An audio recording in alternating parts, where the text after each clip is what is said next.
बिस्मिल्लाहिर्रहमानिर्रहीम। बेटा lecture number 3 fluid dynamics chapter number 6 of first year physics Bernoulli equation. बड़ी खूबसूरत इक्वेशन है। पिछले 2 लेक्चरों के अंदर हमने फ्लूइड डायनामिक्स को डिस्कस किया था और इसे जो पिछला लेक्चर था हमारे पास उसके अंदर एक कंटिन्यूटी इक्वेशन थी जो बहुत ही खूबसूरत थी, जो कंजर्वेशन ऑफ मास को होल्ड कर रही थी।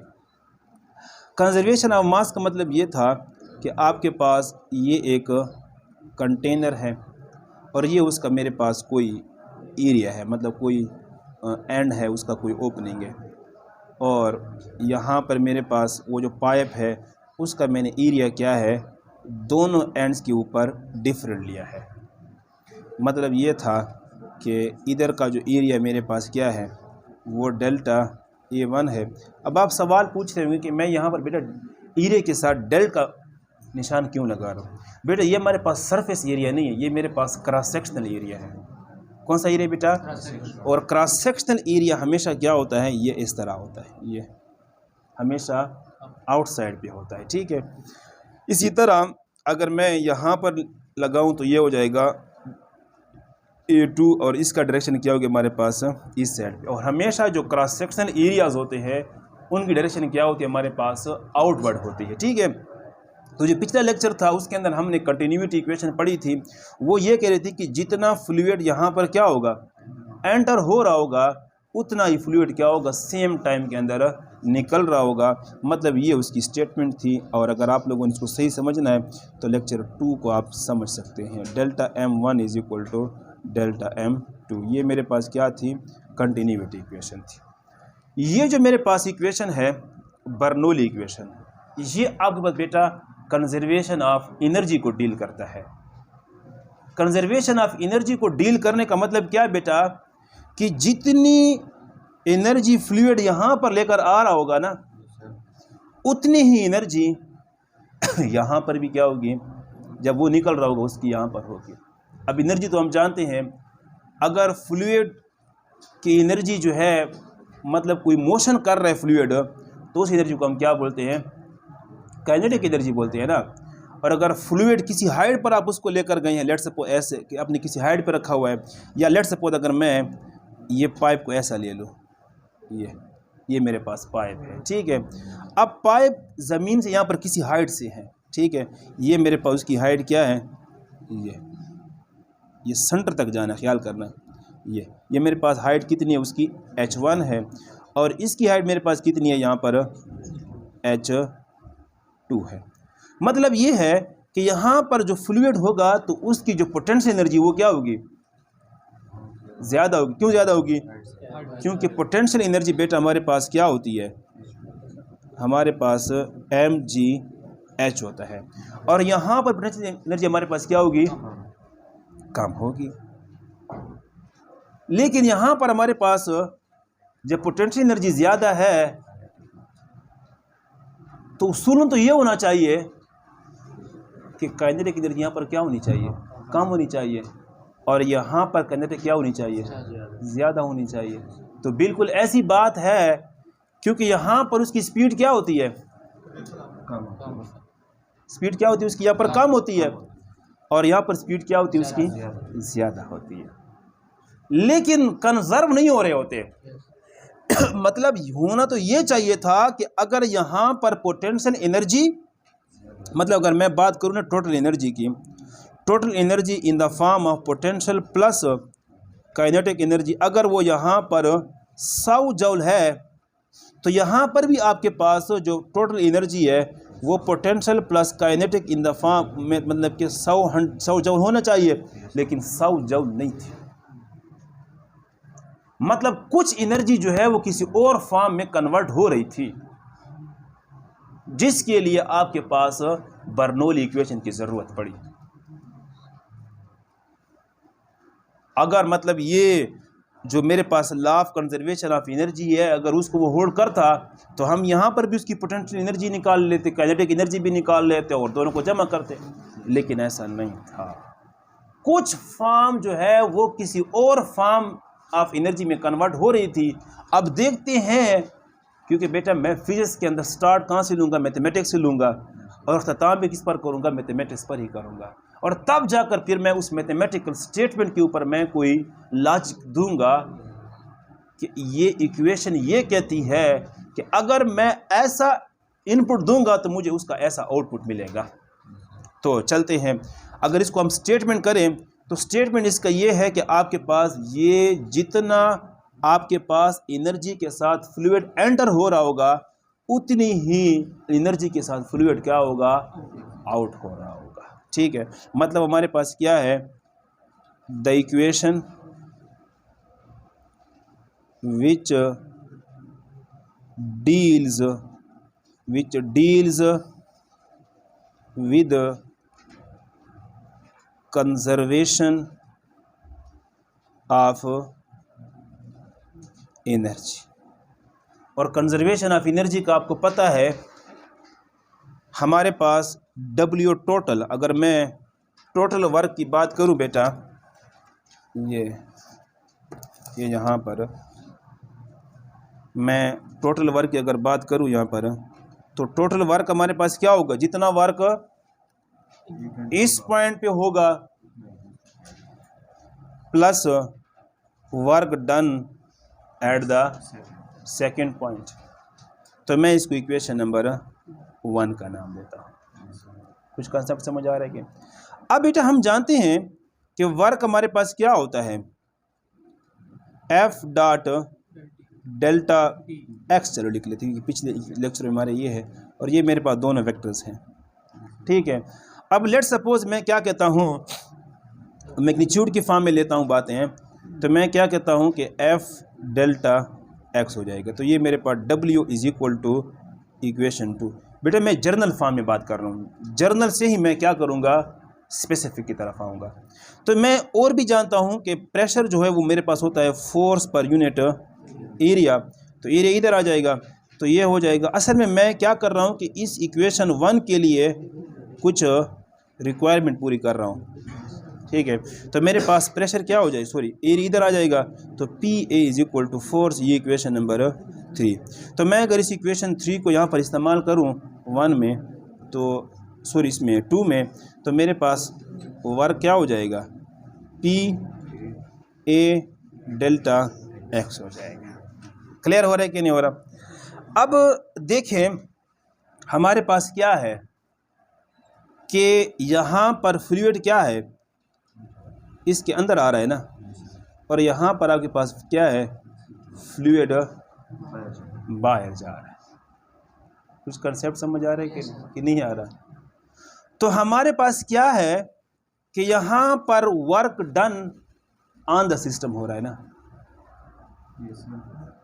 किस पे हो रहा है, work done on the system हो रहा है। तो work done on the system वो क्या होता है, हमारे पास पॉजिटिव होता है, और यहाँ पर वर्क डन क्या हो रहा है, बाय द सिस्टम है।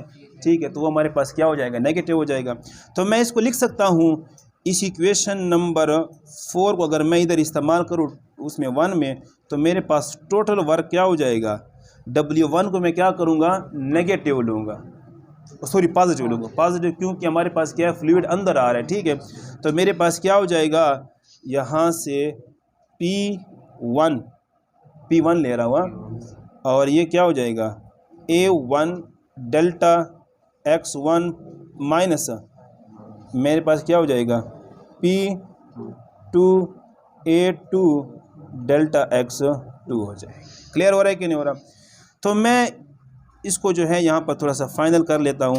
WT इज इक्वल टू मेरे पास P1, और अगर मैं इसको एरिया मल्टीप्लाई डिस्प्लेसमेंट को मैं वॉल्यूम कह सकता हूँ ना, तो ये V1 माइनस P2 इंटू क्या हो जाएगा, V2 हो जाएगा। मैं यहाँ पर एक और बात को सिंप्लीफाई कर लेता हूँ कि अगर मैं इसको इक्वेशन 5 का नाम दे दूँ और मैं बात कहूँ कि लेट सपोज जितना मतलब आपके पास फ्लूइड ने इधर वॉल्यूम घेरा हुआ है उतना ही वॉल्यूम आपके पास क्या है, इधर भी वो अगर वो घेर ले, मतलब मैं एक स्टेटमेंट लिखता हूँ कि V1 और V2 मेरे पास क्या है, सेम है, और वो किसी वॉल्यूम के बराबर है, V के बराबर है। तो मेरे पास WT कितना हो जाएगा, वो हो जाएगा P1 V माइनस P2 और ये क्या हो जाएगा, v हो जाएगा। क्लियर हो रहा है कि नहीं हो रहा। अब हम क्या करते हैं कि इधर इसको थोड़ा सा फाइनल कर लेते हैं। हमारे पास के WT जो है मेरे पास क्या आ गया, P1V माइनस P2V, ये इक्वेशन नंबर 6 हो जाएगी। लेकिन हम जानते हैं कि वर्क एनर्जी प्रिंसिपल, अगर मैं इसको इक्वेशन 6 का नाम दे दूं, वर्क एनर्जी प्रिंसिपल ये कहता है कि कोई भी बॉडी आपके पास काम तब करती है जितना उसकी काइनेटिक एनर्जी में चेंज प्लस जितना उसकी पोटेंशियल एनर्जी में चेंज। अब मैं इतना डीप में नहीं जाऊंगा इस प्रिंसिपल की तरफ। इस प्रिंसिपल को बेटा बोलते हैं वर्क एनर्जी प्रिंसिपल। थोड़ा सा मैं इसको डिफाइन कर दूं कि लेट्स सपोज आपके पास एक बॉडी है, यहाँ पर जा रही किसी काइनेटिक एनर्जी 5 जूल के साथ, ठीक है, और आपके पास क्या है कि एक बंदे ने उसको धक्का दिया है और उसकी काइनेटिक एनर्जी कितनी हो गई मेरे पास, लेट्स सपोज 8 जूल हो गई। तो मतलब कितना काइनेटिक एनर्जी में चेंज आया है, 3 जूल ना। तो वो जो 3 जूल काइनेटिक एनर्जी में चेंज आया है वो आपके पास क्या होगा, वर्क डन होगा। लेकिन फिर आप सवाल पूछेंगे कि पोटेंशियल एनर्जी काउंट क्यों नहीं कर रहा हूँ, वो इसलिए नहीं काउंट कर रहा हूँ क्योंकि मेरे पास यहाँ पर उसकी हाइट में चेंज नहीं आ रहा। अगर मैं प्रोजेक्टाइल की फॉर्म में बात करूँगा तो फिर हो सकता है कि उसकी पोटेंशियल एनर्जी के अंदर भी चेंज आ जाए। क्लियर हो रहा है कि नहीं हो रहा। तो मैं क्या हूँ यहाँ पर लिख सकता हूँ इक्वेशन नंबर 7 को जो है इस्तेमाल कर लेता हूँ 6 के अंदर। तो मेरे पास क्या हो जाएगी, काइनेटिक एनर्जी में चेंज प्लस पोटेंशियल एनर्जी में change is equal to P1V minus P2V। ये मेरे पास इक्वेशन नंबर 8। अब चेंज का मतलब अब बारे में आप जानते हैं, फाइनल माइनस इनिशियल।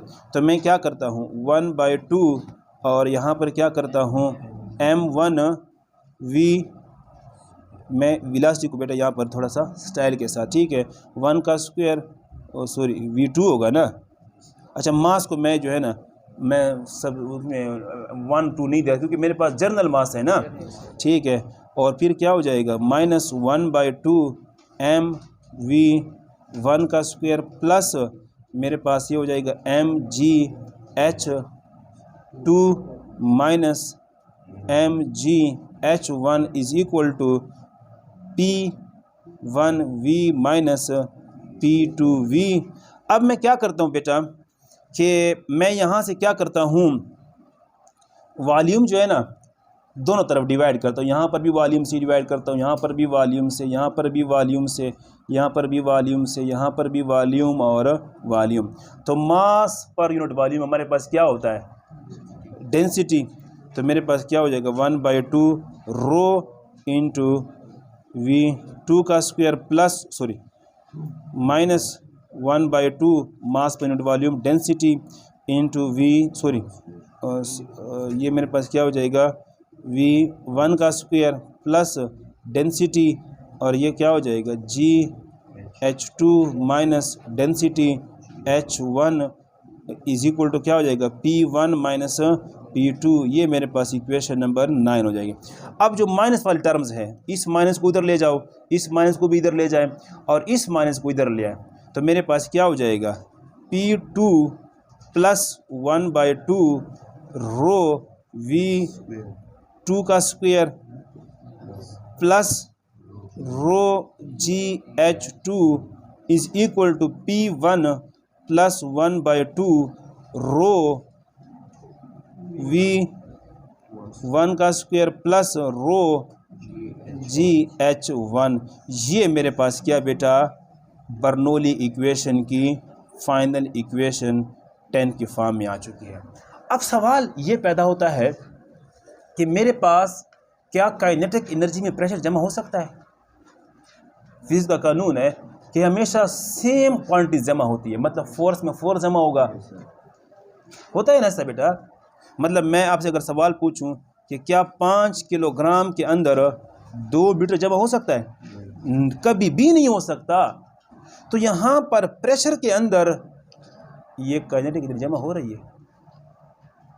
तो बेटा ये काइनेटिक एनर्जी नहीं है, ख्याल करना है, क्योंकि काइनेटिक एनर्जी बेटा होती है 1/2 mv² है। यहाँ पर काइनेटिक एनर्जी को आपने मास पे क्या कर ली, सॉरी वॉल्यूम पे क्या कर लिया, डिवाइड कर लिया, तो ये क्या बन जाएगी, काइनेटिक एनर्जी डेंसिटी बन जाएगी। तो मैं क्या करता हूँ, ज़रा इस प्रेशर को देखता हूँ। मेरे पास प्रेशर क्या होता है, फोर्स पर यूनिट एरिया होता है। तो मैं मज़ीद अगर इसको सिंप्लीफाई करूँ, पी डी, सॉरी डी ऊपर ही मल्टीप्लाई करता हूँ, नीचे भी करता हूँ, तो ये एफ डी क्या होता है, एनर्जी होती है ना, और ये वॉल्यूम। मतलब ये है कि बिल्कुल आपके पास प्रेशर भी क्या है, एनर्जी डेंसिटी है। समझ आ रही कि नहीं है? मतलब हमारे पास क्या है कि यहाँ पर मैंने फ्लूइड की एनर्जी नहीं ली है, मैंने इस वॉल्यूम के अंदर होल डेंसिटी ली है, मैंने इसकी टोटल वॉल्यूम के अंदर काइनेटिक एनर्जी ली है। कि यहाँ पर अगर बहुत सारे पार्टिकल्स है तो उन तमाम पार्टिकल्स की मैंने क्या ली हुई, इसकी काइनेटिक एनर्जी ली हुई है, जिसको क्या बोलते हैं, काइनेटिक एनर्जी डेंसिटी। मतलब आपके पास क्या है कि किसी भी पॉइंट के ऊपर यहाँ पर प्रेशर, काइनेटिक एनर्जी डेंसिटी और पोटेंशियल एनर्जी का सम किसके बराबर होगा, जितना प्रेशर यहाँ पर, जितना पोटेंशियल एनर्जी डेंसिटी, जितना काइनेटिक एनर्जी डेंसिटी यहाँ पर। अब बड़ा खूबसूरत सा कंसेप्ट होता है कि जब आपके पास क्या है, एक गाड़ी है, ये यहाँ पर एक गाड़ी जब आपके पास क्या है बेटा, गुजरती है ना, और आप यहाँ पर क्या होते हैं, रोड के ऊपर खड़े होते हैं, इस बात को ज़रा समझना है। तो जब गाड़ी गुजर जाती है, बड़ी स्पीड से गुजर जाती है ना, तो आप देखते हैं कि आपके कपड़े क्या होते हैं, इधर रोड की तरफ उड़ना शुरू हो जाते हैं। तो रोड की तरफ क्यों उड़ते हैं, इसका मतलब यहाँ का प्रेशर क्या हो चुका है, कम हो चुका है। क्यों कम हो चुका है, क्योंकि यहाँ पर उन पार्टिकल की काइनेटिक एनर्जी क्या थी, ज़्यादा हो गई थी। तो जहाँ पर काइनेटिक एनर्जी क्या हो जाएगी, ज़्यादा हो जाएगी, वहाँ पर प्रेशर क्या हो जाएगा, कम हो जाएगा। लेकिन पोटेंशियल एनर्जी यहाँ पर क्या है, उसकी कांस्टेंट है। तो ज़रूरी नहीं है, मतलब यहाँ पर देखिए, मैं अगर इस इक्वेशन को लगाऊँ तो यहाँ पर क्या है कि पोटेंशियल एनर्जी इस पॉइंट पर क्या हो गई है, बराबर है ना। तो मतलब अगर यहाँ पर प्रेशर क्या, मतलब कि काइनेटिक एनर्जी मेरे पास यहाँ पर क्या है, ज़्यादा है, तो प्रेशर कम है। और मेरे पास अगर पार्टिकल्स, एटमॉस्फेयर के जो पार्टिकल, उनका काइनेटिक एनर्जी मेरे पास अगर कम है, तो उनका प्रेशर क्या बेटा, ज़्यादा है, जिसकी वजह से मेरे कपड़े क्या होते हैं, हाई प्रेशर से लो प्रेशर की तरफ जा रहे होते हैं। ठीक है, तो यहाँ तक हमारा क्या था, बर्नौली इक्वेशन था। और उसके बाद कल बेटा फिर इंशाल्लाह बड़ा इंटरेस्टिंग कि बर्नौली इक्वेशन को हम कहाँ कहाँ इस्तेमाल कर सकते हैं। इंशाल्लाह हमारे पास जो दरिया है ना, दरिया, बहते हुए दरिया के अंदर वो जो फ्लूइड होता है, उसकी भी हम स्पीड क्या कर लेंगे, यहाँ पर निकाल लेंगे। और हमारा जो इंसान का जो ब्लड प्रेशर होता है, वो भी फिर हम क्या करेंगे, इस इक्वेशन नंबर 10 के ज़रिए से निकालेंगे। ठीक है, यहाँ तक कोई क्वेश्चन वगैरह नहीं है? ठीक है बेटा।